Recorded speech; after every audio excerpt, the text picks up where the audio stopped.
Hey vous, j'espère que vous allez bien et que vous passez un bon week-end.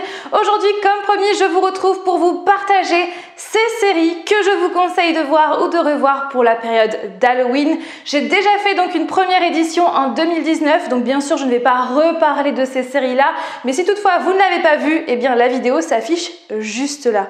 Et donc aujourd'hui, je vais vous partager encore d'autres séries que je vous conseille pour cette période et vous allez le voir, ce ne sont que des séries que j'adore. Bon, normal, sinon j'en parlerai pas. Mais avant de vous en parler, bien évidemment, générique.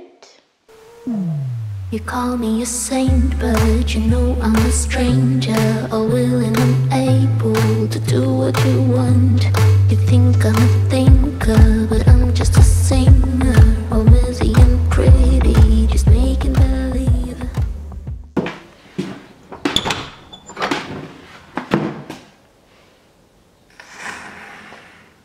Qu'est-ce que c'est que ça? Un rond, un triangle, un carré.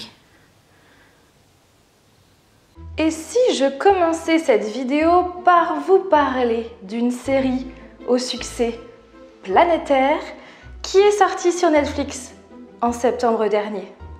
Ouais, on va parler de Squid Game, la fameuse série coréenne. Je suis tellement fan de cette série que j'ai reproduit le fameux biscuit. Si vous avez envie de connaître la recette, eh bien je vous invite à me suivre sur mon TikTok ou sur mon Instagram. Voilà, j'ai posté la recette. Je suis trop contente. Voilà, maintenant plus qu'à découper le rond sans le casser. Et ça ne va pas être simple. Des centaines de personnes qui ont des problèmes d'argent vont participer à un jeu parce que oui, le prix à la clé est super alléchant. Sauf qu'en participant, ces joueurs ne savent pas qu'ils vont participer, qu'ils vont s'affronter à des jeux pour enfants mortels. En fait, pour tout vous avouer, on a voulu regarder cette série parce que on en entendait tellement parler sur les réseaux sociaux, notamment sur TikTok. Donc je crois que la série était sortie depuis 5-6 jours quand on l'a commencé. Et pour tout vous avouer, je n'avais pas spécialement d'attente parce que bien souvent, quand je me mets à regarder une série où on en fait tout un foin, bien souvent, je suis déçue. Notamment, pour ne citer qu'elle, La Casa de Papel, où c'est vrai que j'ai commencé les premiers épisodes et je me suis dit, mais en fait, tout ça pour ça? Peut-être que j'ai tort, que je devrais continuer, mais bien souvent quand on parle trop d'une série, soit je n'ai pas envie de la regarder, ça fait la même chose pour un film ou alors pour un livre. Quand on en parle trop, soit je n'ai pas envie de regarder cette série, soit je mets la barre trop haute parce que apparemment elle est juste incroyable. Sauf que là pour le coup, cette série est vraiment incroyable. Juste waouh, c'est incroyable parce que c'est original, parce que c'est prenant. Comme chaque épisode correspond à un jeu, bah forcément on a envie de savoir la suite, on a envie de connaître le jeu suivant, donc forcément on enchaîne les épisodes et on l'a terminé en un rien de temps. Ouais, parce que c'est hyper prenant. Et quand je vous dis que c'est original, c'est vraiment original. Je n'avais jamais vu, ni lu, parce que ça pourrait être aussi dans un livre, je n'ai jamais vu nulle part ce genre d'histoire. Il y a tout un tas de révélations, on apprend à connaître aussi les personnages, à les aimer ou à les détester en fonction de ce qu'ils font. Et j'ai versé ma petite larme, ouais, à un moment donné, enfin même à plusieurs moments, parce que c'est très émouvant, c'est prenant. Par contre, âme sensible, s'abstenir parce que oui, il y a des morts. Beaucoup de morts. Du sang, il y a aussi à un moment donné des boyaux, donc sincèrement, pas pour les plus jeunes. Carnival Row, disponible sur Amazon Prime. Dans cette histoire, on va suivre tout particulièrement deux personnages. Tout d'abord le détective Rycroft Philostrate joué par Orlando Bloom et ensuite Vignette Stonemoss qui est une fée jouée par Cara Delevingne. Carnival Row se passe dans un univers, dans un monde fantastique à l'époque victorienne où les créatures mythologiques comme les fées, les centaures ou encore les pucks, donc toutes ces créatures sont appelées les Crinch, eh bien ils doivent cohabiter avec les humains et ce n'est clairement pas chose facile, non. Comme je vous l'avais dit dans ma chronique, j'ai eu un énorme coup de cœur pour cette série, mais vraiment un énorme coup de cœur. J'attends la saison 2 avec impatience, qui avait commencé à être tournée avant le confinement, qui a dû se stopper à cause du confinement. Mais depuis, je ne sais pas où c'en est, mais en tout cas, j'ai trop hâte de voir cette fameuse saison 2. Cette série a été un énorme coup de cœur parce que j'aime tout en fait dans cette série. L'ambiance qui est sombre, pesante, il y a du suspense, les décors sont extrêmement bien faits, on est à l'ère victorienne et on sent vraiment l'inspiration londonienne dans les décors qui sont extrêmement bien faits. L'histoire est intrigante et originale, c'est prenant, c'est abouti. L'univers fantastique dans lequel évoluent tous les personnages est vraiment hyper intéressant. Les maquillages sont extrêmement bien réalisés quand on voit les créatures, quand on voit les pucks, les centaures, enfin, c'est extrêmement bien fait.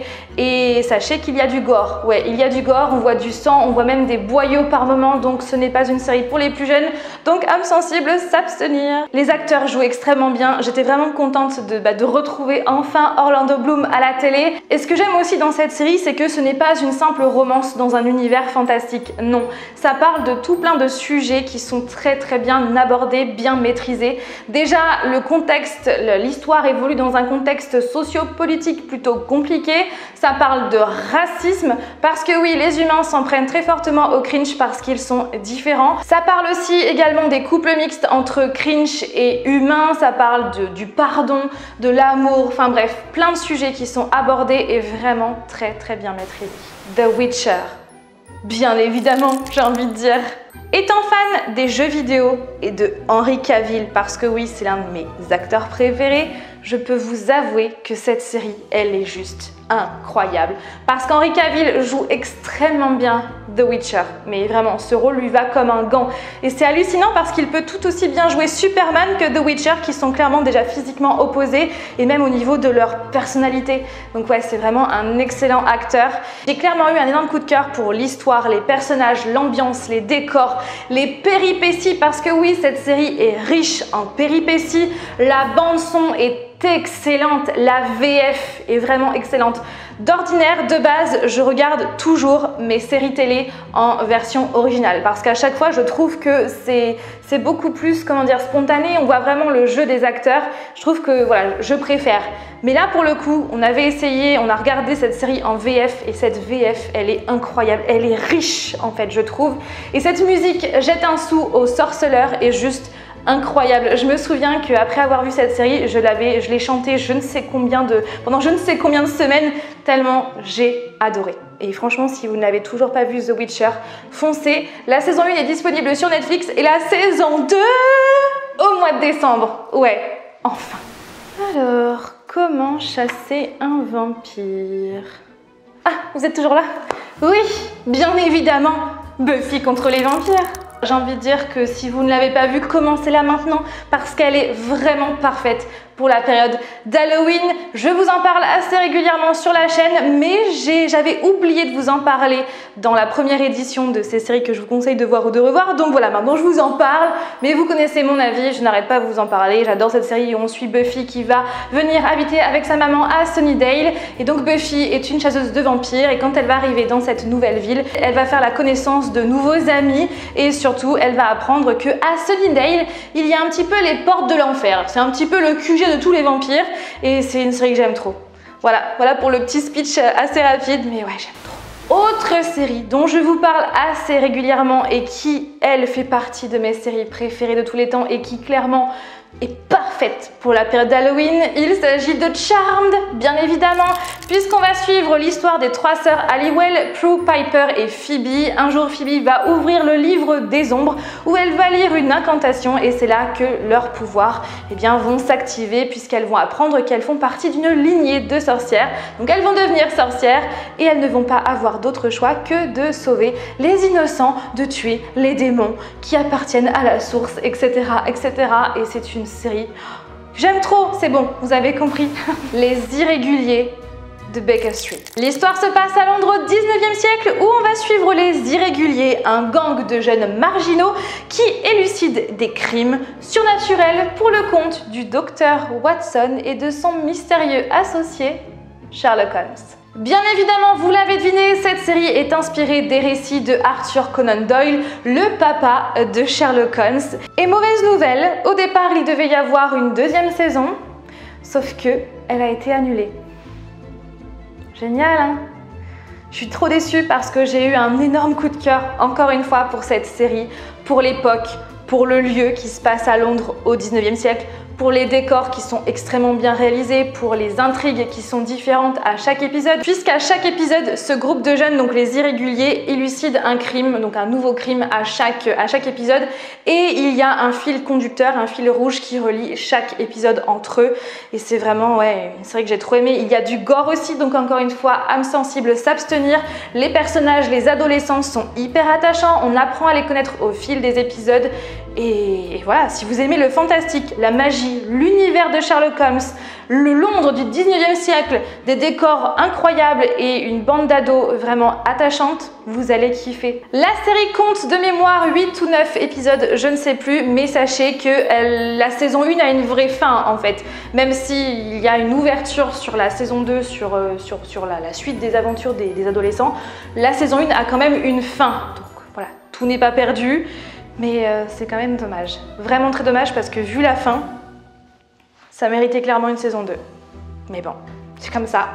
Netflix, le succès, tout ça, hein, tout est question d'argent, donc forcément si ça n'a pas eu le succès escompté, alors que pourtant si, hein, il me semble, hein, mais bon, c'est comme ça. Et si je conseillais Daybreak, t'en penses quoi?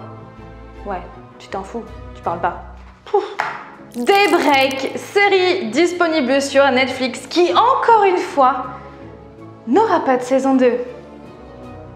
À cause d'une bombe nucléaire, la ville de Glendale, située en Californie, a bien changé.